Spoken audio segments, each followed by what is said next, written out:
What's up, gang? Case here with our at-home Metcon for Tuesday, February 2nd.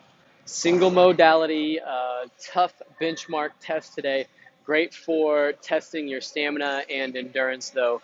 5K run for time, and that's 3.1 miles. So first thing today, minimize impact. Whenever we talk about running in here, we like for people to shorten up their stride.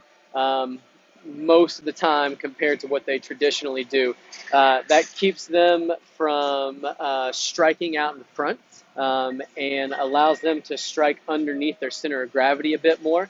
So that way they're not catching as much impact with that forward extended leg, leading to a more efficient stride. So on that run today, let's think quiet feet, soft feet, and stay tall, but slight forward lean. Let gravity kind of pull you forward, and that's going to result in a little bit shorter, choppier step for most folks, but that's okay.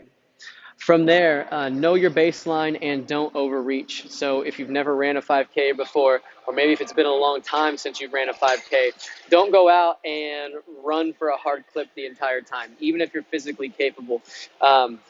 It's going to beat you up a little bit too much. That said, I've got confidence that you can go out and complete this distance, even if it's walking the entire way.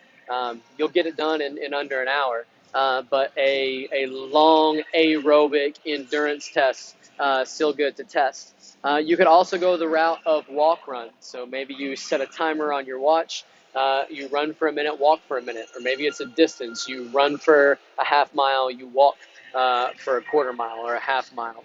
And then lastly, final is run.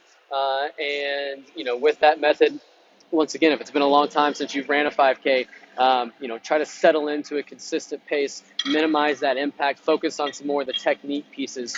Don't worry so much about, going as hard as you can. Anytime you do a longer run like this, set micro goals.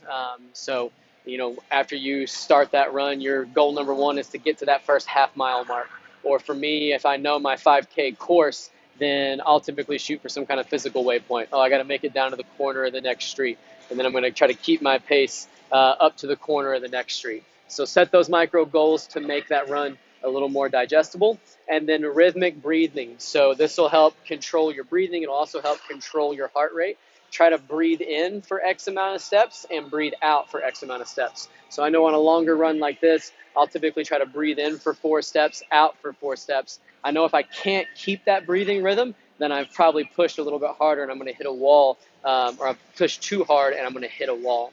So minimize our impact. Don't push too hard. Know your baseline when it comes to run. If you need to, utilize a walk or a walk run.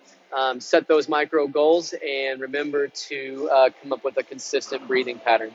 Good luck on your 5K run, and we'll see you back tomorrow for some more strength and conditioning work.